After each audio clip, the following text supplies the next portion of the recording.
What's up? Elijah Campbell here, 107.5 The Game and the early game, live from the scene of the crime here in Baton Rouge, Louisiana. The scene of the crime tonight, 20-10 loss for South Carolina to LSU, a game that featured 13 turnovers, and a game that can only be summed up by the first parts of the game. South Carolina forces a 3-and-out, first possession for LSU. They get the ball, maybe a chance to do something with it, maybe get a little early momentum and get on LSU early, make them play from behind the 8-ball. Well, on the first snap, after coming off of a bye week, Lenore Sellers goes under center. Roddy Newsom, apparently, according to the context clues we could get in the press conference after the game, misunderstood the snap count, and they fumbled the snap. LSU takes over deep in South Carolina territory. Defense does an incredible job of making them go 3-and-out and hold them to a field goal. And then South Carolina never really took control for the rest of the game. The opportunities that LSU gave them and the offensive issues ultimately did them in this game.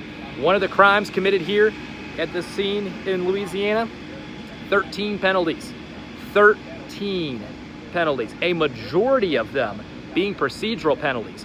False starts, illegal snaps, stuff that you just can't do. Very fundamental stuff that ultimately killed drives. And to sum up the way that this, or I guess to sum up how the penalties affected this team, there's one example that sticks out more than any other. On a night where you couldn't move the ball down the field much, you got a few first downs, you started running the ball well, finally, at this game. Yet Carolina had at one point 200 rushing yards in this game, but they never got past LSU's 28. Why might that be?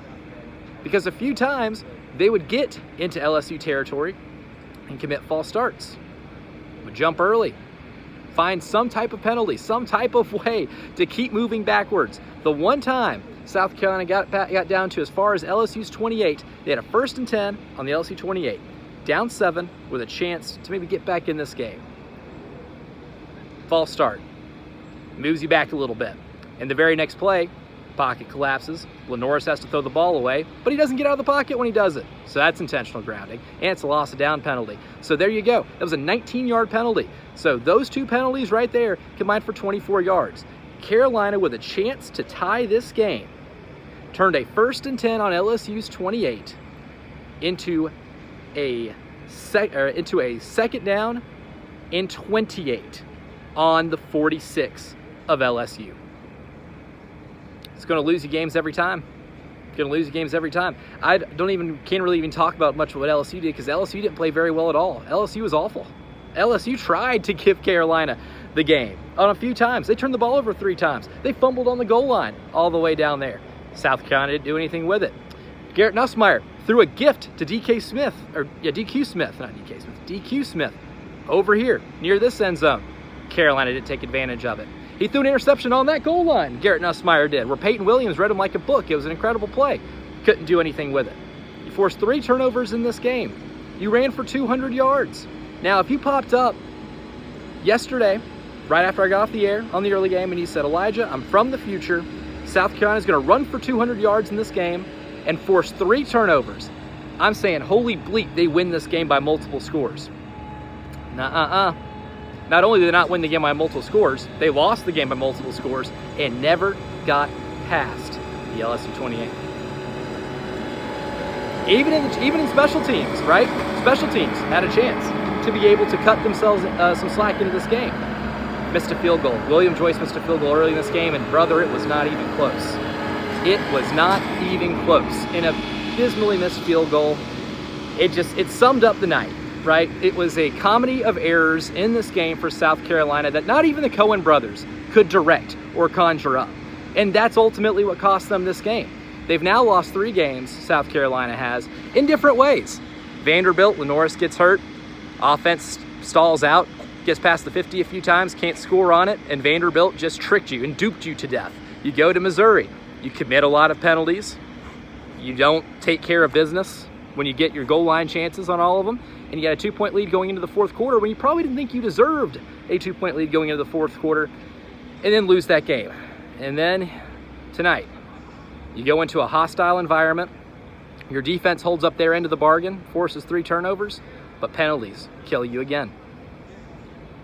coming off of a bye week. Shane Beamer said he was sick to his stomach in this game, and you know what? I don't blame him. If I'm the head coach of this team, I would be too. A whole lot has to change, but I don't know how much can change at this point. It's October 11th.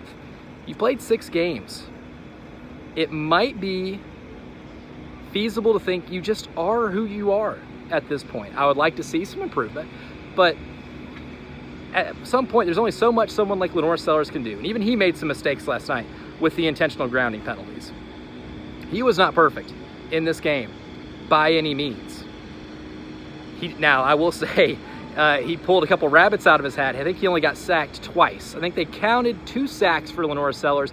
He probably should have been sacked 10 times in this game, right? It took a Herculean effort just to not have 10 sacks on his record tonight. But it takes a whole lot more than that. Football is one of the ultimate team sports. Everybody's got to hold up their end of the bargain on offense.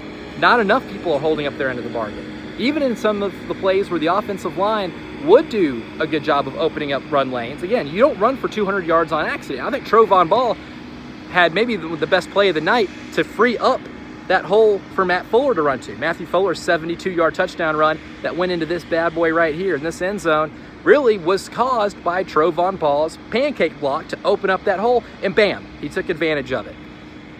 But just like everything else in this game, when you do one thing great, you don't follow it up with something good.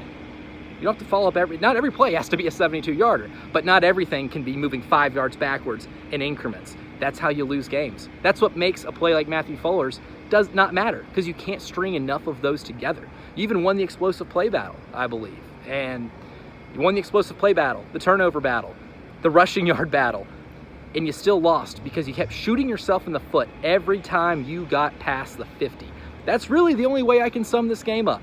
South Carolina ran the ball well. They moved the ball well at times, but couldn't score more than 10 points because they kept taking that hypothetical gun and putting it right at their feet. LSU tried. They tried, man. LSU tried in their home stadium to give South Carolina every opportunity imaginable to win this game.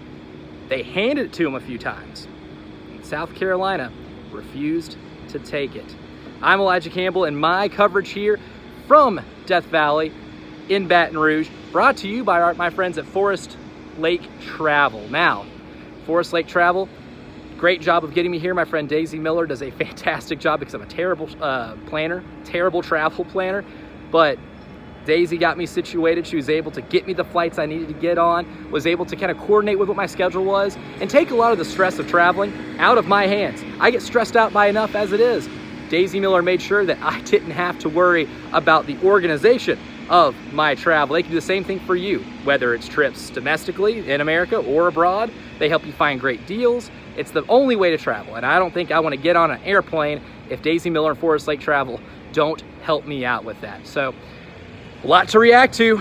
It's gonna be a show on Monday. 803-404-6100, our Firehouse Subs text line, and the AAA Heating and Air phone line.